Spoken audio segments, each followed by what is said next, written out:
आज हम करने वाले हैं द डबलिंग प्रिंसिपल चैप्टर। इस नाम से हमें पता चल रहा है कि हम डबल करने वाले हैं स्ट्रोक्स को। डबल हम उन स्ट्रोक्स को करेंगे जिनमें टर, डर, थर या चर की साउंड आ रही होगी, उनको हम डबल करेंगे। डबल द प्रीसीडिंग स्ट्रोक, जैसे यहाँ पे है 10, तो 10 को हम यहाँ पे टेंडर, डर की साउंड आ रही है, ये DR जो है ये डर की साउंड यहाँ आ रही है, तो हमने इस स्ट्रोक को डबल कर देना है। तो यहाँ पे ये स्ट्रोक जितनी इसकी लेंथ थी, इस लेंथ को हमने डबल लेके यहाँ पे खींच के बना देना है, तो वो हमारा डबलिंग जो है स्ट्रोक यहाँ पे बन जाएगा। इसमें हमने डबलिंग प्रिंसिपल का यूज़ किया क्योंकि डर की यहाँ पे साउंड आ रही थी। देन फ्यू, F और U की साउंड आ रही है इसमें। देन फ्यूचर, चर की साउंड आ रही है, तो फ्यू को ही हम लंबा खींच के बनाएंगे क्योंकि इसमें चर की साउंड आ रही है, तो फ्यूचर हमारा माना जाएगा। ठीक है। देन नेक्स्ट है स्ट्रेट स्ट्रोक। जो स्ट्रेट स्ट्रोक होते हैं उनकी हम बात करने वाले हैं। Unless it follows a circle, stroke, final hook और फाइनल डिप्थोंग। जब जो स्ट्रेट स्ट्रोक्स हैं, जैसे इसमें है ना के, वे, टी, ठीक है, तो ये सब जब तक सर्कल को, स्ट्रोक को या फाइनली जो हुक्ड होते हैं, ठीक है, या डिप्थोंग हो गए, तो इन सब को अगर वो फॉलो कर रहा है तो हम क्या करेंगे, यहाँ पे डबलिंग प्रिंसिपल का जो है वो यूज़ करेंगे। जैसे स्केटर था, स्ट्रेट स्ट्रोक्स की हम यहाँ पे बात कर रहे हैं। स्केटर में के आ रहा है, ठीक है, और एस आ रहा है, तो यहाँ पे सर्कल जो है वो उसको फॉलो कर रहा है, के को। उसके बाद हमारे टर की साउंड आ रही है, स्केटर, तो हमने यहाँ पे डबलिंग प्रिंसिपल का यूज़ करना है। वैसे ही वंडर में भी यहाँ पे जो लास्ट में फाइनली हमारी हुक फॉर्म जो है वो आ रही है, तो हमने यहाँ पे डर की साउंड भी आ रही है, ठीक है, तो हमने स्ट्रोक को जो है वो लंबा बना देना है, डबल बना देना है वंडर। वैसे ही ट्यूटर में भी डिप्थोंग आ रहा है फाइनली हमारा, और टर की साउंड आ रही है, तो ट्यूटर हम डबल करके बना लेंगे।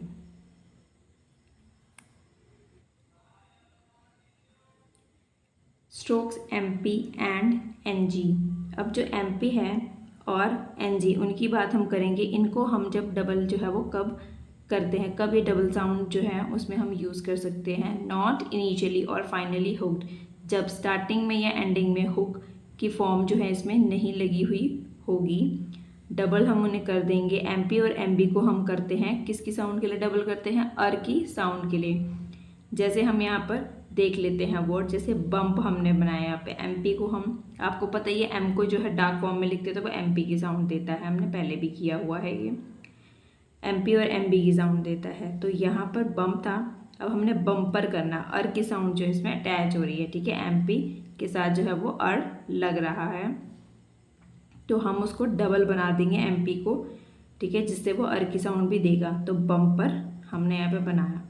अब इंक, फॉर, इंक किसकी साउंड देता है, कर, और गर जो है इसकी डबल साउंड वो देता है। जैसे यहाँ पे है हंग, हंग हमने बनाया, NG जो था वो यहाँ पे आ रहा है। अब हमने हंगर बनाना है, जिसमें NG के साथ जो है वो GR भी लगा हुआ है, गर की साउंड भी हमें आ रही है, तो हंगर में अंग के साथ, इंग के साथ क्या लगा हुआ है, गर की साउंड भी आ रही है, तो हंगर हमने ऐसे डबल में बना दिया है।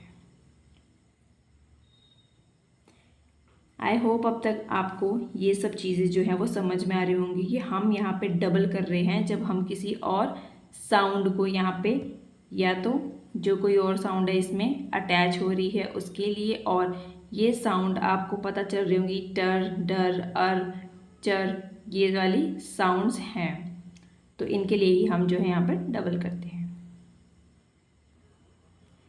अगर आपको एक ही बार में ये चैप्टर नहीं समझ में आ रहा है, कोई बात नहीं, 1-2 बार आप इसको देखें, ठीक है, इस सेशन को 1-2 बार आप देखें। नहीं समझ में आता है फिर भी कोई बात नहीं, आप इसको शॉर्ट में देखें, आप देख लें कि हाँ बुक में जो है ये पॉइंट्स हैं, मुझे ये 4 पॉइंट्स हैं जो आज कवर करने हैं, उनको आप देखें, यहाँ से समझें उनको, और उन्हीं वर्ड्स की जो है प्रैक्टिस करें। सिर्फ वो 4 पॉइंट्स जो आपने पढ़े हैं, जो समझे हैं, किन किन स्ट्रोक्स को जो है हमें डबल करना है, किन साउंड्स के लिए, बस वो याद करें आप। 2-4 आप उन्हें याद कर लें कि हाँ इनके लिए हम करते हैं डबल इन स्ट्रोक्स को। जैसे एल को कब करते हैं एमपी, एमबी को कब करते हैं हम डबल। और ये देखने के बाद आप उसी एक्सरसाइज के जहाँ से आपने वो रीड करे हैं वहीं बुक में से आप वही एग्जाम्पल्स को जो है प्रैक्टिस करें, उनको समझें। जब आपको वो लगे कि हाँ मुझे समझ आ गया, देन आगे का चैप्टर आप करें। तो ऐसे डिवाइड करके कर लें जब आपको नहीं समझ में आ रहा है या याद हो रहा है तो। अब लिखते हैं हम MPR MBR के अल्टरनेटिव्स अब हमने यहाँ पर देखने हैं। पहले हमने देखा जहाँ पे MP और MB के साथ जो है की साउंड आ रही थी। अब यहाँ पर हम इनके अल्टरनेटिव्स देखेंगे। हम डबल करते हैं, लेकिन हम अब साथ में क्या देख रहे हैं यहाँ पे कि हम उसकी हुक्ड फॉर्म जो है वो भी यूज़ कर सकते हैं जब उसमें आर की साउंड आ रही होती है। ठीक है, जब अर की साउंड आएगी उसमें, ये भी वही अर की साउंड है, यहाँ पर कंफ्यूज होने की आपकी ज़रूरत नहीं है। तो जिसके लिए हम ये डबल का यूज़ करते हैं, MP को जब हम डबल कर देते हैं तो उस डबल फॉर्म को हम इस फॉर्म में भी लिख सकते हैं। अब ये फॉर्म हमने कब यूज़ करनी है वो देखो, व्हेन फॉलोज अप स्ट्रोक और के।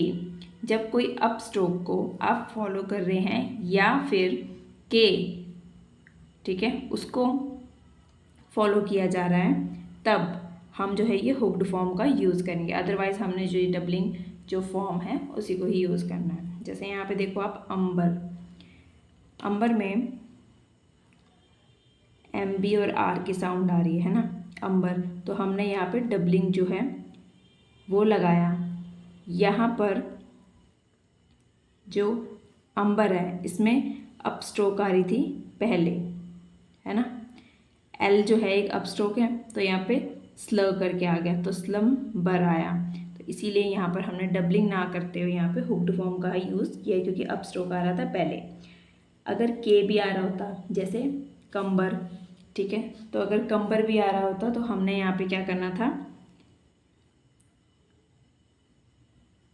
हुक्ड फॉर्म ही हम बनाएंगे। क्यों? क्योंकि के जो है हमारा वो पहले आ रहा है, तो हम यहाँ पे हुक्ड फॉर्म बनाएंगे उसके बाद। अदरवाइज हमने डबलिंग का ही यूज़ करना है। ठीक है, इंग के साथ कर और गर हैं, उनके अल्टरनेटिव्स क्या होंगे? वैसे ही सेम जैसे यहाँ पे हमने अभी समझा था, डबलिंग MP MBR की जो फॉर्म है वो हुक्ड फॉर्म, वैसे ही इंग कर की जो है वो हुक्ड फॉर्म ऐसे हम यूज़ कर सकते हैं, जहाँ पे इंग के साथ जो आर लगा के हम हुक्ड फॉर्म उसकी यूज़ कर सकते हैं। ये इसका अल्टरनेटिव है। ये अब हम कॉमनली, अब इसमें क्या है कि कॉमनली हम जो है हुक्ड फॉर्म यूज़ करते हैं। ठीक है, उसमें क्या था कि हुक्ड फॉर्म कब यूज़ करनी है वो बताया गया था, और कॉमनली हम डबलिंग यूज़ करते थे। यहाँ पर कॉमनली हुक्ड फॉर्म यूज़ करी जाती है, और डबलिंग हम कब यूज़ करेंगे? व्हेन फॉलोज अ सर्कल और अप स्ट्रोक। जब कोई सर्कल या अप स्ट्रोक का यूज़ होगा तब हम जो है वो डबलिंग का यूज़ करेंगे, अदरवाइज हमने हुक्ड फॉर्म ही यूज़ करनी है इंगर इंकर के लिए। देखो यहाँ पे जैसे एग्जाम्पल है सिंकर, सिंकर, ठीक है, तो यहाँ पे इंकर की जो साउंड आ रही है वो हमने डबलिंग करके बनाई है। वैसे ही हंगर में भी इंगर, तो ये जो इंगर है वो हमने यहाँ पर डबलिंग बना दी और हंगर बन गया। ठीक है, स्ट्रोक एल, जो स्ट्रोक एल है अब हम उसको डबल कब करते हैं? स्ट्रोक एल जब है टर के लिए जो है सिर्फ हम उसे डबल करते हैं जब टर की साउंड आती है, सिर्फ तभी ये डबल किया जाता है, अदरवाइज हम नहीं करते।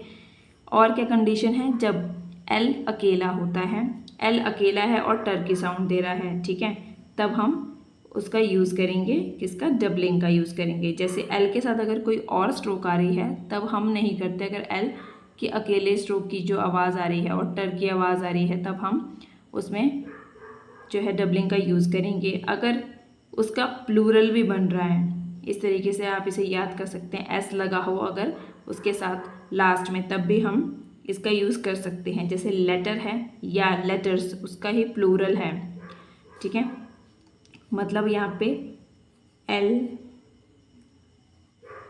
टर और एस अगर ये आ रहे हों तीनों, तब हम डबलिंग का यूज़ कर सकते हैं। ठीक है, अगर ये नहीं भी आ रहा है तो कोई बात नहीं, इन दोनों ये दोनों आ रहे हैं तब भी हम जो है इसका यूज़ कर सकते हैं। तो अगर प्लूरल फॉर्म भी आ जाती है, एल और टर की साउंड के साथ प्लूरल फॉर्म आ रही है, तब भी हम इसका यूज़ कर सकते हैं। और ऐसे सिंपली अगर एल और टर की साउंड आ रही है तब भी हम डबलिंग का यूज़ कर सकते हैं। अदरवाइज़ हम क्या करेंगे, नॉर्मली जैसे हम लिखते हैं वैसे लिखेंगे, डबलिंग नहीं करेंगे। Doubling not employed to, doubling जो है वो कहाँ पर हम एम्प्लॉय नहीं करते हैं, कहाँ पे नहीं लगाते। जैसे यहाँ पे पैंथर और आर्थर में है, थर, जब लाइट साउंड आती है थर की तब हम डबलिंग का यूज़ नहीं करते हैं। ठीक है, जब थर की लाइट साउंड आती है। And phrases indicates dear there, इनके साउंड्स इंडिकेट करता है फ्रेजेस में। जब हम डबलिंग हमने फ्रेजेस में यूज़ करनी है तो वह दियर और देयर की जो है वो साउंड देता है। जैसे यहाँ पे है इन दियर, तो इन को ही हमने डबल करना है। I know there is, I know को ही डबल करके इज़ लगाना है। टेक दियर वे, टेक के साथ हमने दियर जो है वो मिलाना है तो वो लंबा खिंच जाएगा और वे बनाना है। आई कैन बी, देयर के लिए जो है हमने बी बड़ा कर दिया। एज टू बी देयर, तो यहाँ पे हमने एज टू बी को हमने लंबा खींच दिया देयर के लिए। अपॉन देयर, तो अपॉन हम ऐसे बनाते थे, तो अपॉन को हम देयर के लिए लंबा कर देंगे, अपॉन देयर। ठीक है, तो यहाँ पे बाउल्स वैसे लगाने की ज़रूरत नहीं है फिर भी, लेकिन अगर आपको यहाँ पर लगता है कि वाउल लगाने की ज़रूरत है, नहीं तो आपको समझ में नहीं आएगा, तो आप यहाँ पे वाउल्स लगा सकते हैं। जैसे टेक देयर वे में लगा सकते हैं, आई नो देयर। ठीक है, तो अगर आप स्किप कर सकते हैं वाउल्स तो ज़रूर यहाँ पे स्किप करें आप वाउल्स को। आई होप आपको ये चैप्टर अच्छे से समझ में आ गया होगा। अगर नहीं आया है दोबारा आपने इसको समझना है, या जो भी आपकी डिफ़िकल्टीज़ हैं वो ज़रूर शेयर करें। वैसे इस चैप्टर में सब कुछ अच्छे से समझाने की पूरी कोशिश करी गई है, एक एक पॉइंट। सेशन थोड़ा लंबा ज़रूर हो गया है, बट डबलिंग चैप्टर बहुत ही इजी है, इंटरेस्टिंग है। अगर आप प्रैक्टिस करेंगे तो आपको खुद बहुत ही मज़ा आने वाला है। और इसकी डिक्टेशन लेना ना भूलें, जो आने वाली है, तो आपको उनसे मदद मिलेगी और इसकी प्रैक्टिस भी आपकी हो जाएगी। तो डिक्टेशन लें इसकी ज़रूर। अब हमारे पास आते हैं चैप्टर के ग्रामलॉग्स। ठीक है, इनको हम कैसे छोड़ सकते हैं, सबसे ज़्यादा इंपॉर्टेंट होते हैं हमारे ग्रामलॉग्स। तो अब इन्हें देखते हैं हम। चेयर्ड, अबव द लाइन बनेगा चे, और डी के लिए जो है हमने यहाँ पे इसे शॉर्ट बनाया है, वैसे ही चेयर्ड, सेंट, लाइट ही है सब, थर्ड, आर की हुक, शॉर्ट, इश छोटा, स्पिरिट, पी हाफ, यार्ड, यहाँ पे जो है ये डार्क है यार्ड, वैसे ही वर्ड में भी डार्क बनेगा वर्ड, रादर, रादर ऐसे। अब राइटर भी सेम ऐसे ही है, रादर भी ऐसे ही है और राइटर भी सेम, हमने दोनों के लिए ऐसे करना है। तो आप क्या कर सकते हैं, राइटर को ऐसे ही लिखें और रादर के लिए आप यहाँ पे कट लगा लें। ठीक है, तो राइटर आप ऐसे लिखेंगे, रादर के लिए कट लगा लेंगे, तो आप डिफ्रेंशिएट कर सकते हैं। वंडरफुल, वंडरफुल, अब वंडरफुली आपने लिखना होगा तो कैसे लिखेंगे आप, वंडरफुली के लिए आप यहाँ पे छोटा सा आई लगा लें, या फिर आप क्या कर सकते हैं, आप ऐसे अलग से एल भी बना सकते हैं, तो वंडरफुली ऐसे हो जाएगा, वंडरफुली ऐसे आप एल भी बना सकते हैं यहाँ पे। ठीक है, तो जो आपको कन्वीनियंट लगे यहाँ पे। दियरफॉर, दियरफॉर आपने ऐसे बनाया। स्कूल, स्कूल्ड, आप छोटा स्कूल को आप यहाँ पे छोटा भी बना सकते हैं, या फिर आप क्या कर सकते हैं, ये जो स्कूल आपने बनाया इस पर कट लगा दे, तो यहाँ पे स्कूल आप इसे पढ़ सकते हैं। आप ये लॉजिक किस किस चीज़ में यूज़ कर सकते हैं, एक मोस्ट इम्पॉर्टेंट चीज़ है जो मैं आपको दिखाती हूँ। जो आपकी बुक में कहा गया है, जो ये पास्ट टेंसेस हैं, ठीक है, जो पास्ट टेंसेस हैं उनके लिए यहाँ पे ये रूल दिया गया है कि उनको शॉर्ट करके आपने बनाना है। बट इस रूल से बेटर एक चीज़ मैं आपको बता देती हूँ कि आपको अगर पास्ट टेंसेस में आपको अपने वर्ड्स लिखने हैं, मान लीजिए मेलिंगर को मेलिंगर्ड करना है आपने, तो मेलिंगर बना करके आप उसको जो है लास्ट में एक कट मार दें, जिससे आप पढ़ सकें कि वो अपने पास्ट टेंस में लिखा हुआ है, मेलिंगर्ड लिखा हुआ है, तो आप लास्ट में कट लगा लें। वैसे ही कॉन्कर में भी आप लास्ट में बना के कट मार दें, ठीक है, ऐसे कट मार दें तो वो कॉन्कर्ड आप उसे पढ़ लें पास्ट टेंस। तो पास्ट टेंस बनाने के लिए आप क्या करें, जहाँ पे भी लास्ट में ईडी लगना हो तो अपने वर्ड को बना के लास्ट में आप एकदम एंड में ही आप उसे कट कर दो। अपनी स्ट्रोक को आपने छोटा सा कट करना है, जिससे आप पहचानो कि वो पास्ट टेंस में आपने लिखा हुआ है। तो ये एक इजी वे है। अदरवाइज़ आप ये फॉर्म भी आप जो है वो कर सकते हो, जो यहाँ पे आपको बुक में बताया गया है। मेरे हिसाब से जो है वो बेटर है, आप कट मार के आप उसे पास्ट टेंस पढ़ लो। तो ये एक्स्ट्रा बर्डन आपको इसका लेने की ज़रूरत नहीं है। तो बस ये था आपका चैप्टर। यहाँ पे आपका चैप्टर जो है वो अब ख़त्म होता है। आई होप आपको ये सेशन बहुत पसंद आया होगा। आगे भी ऐसे सेशन के लिए आप जो है मेरे साथ जो है वो बने रहें।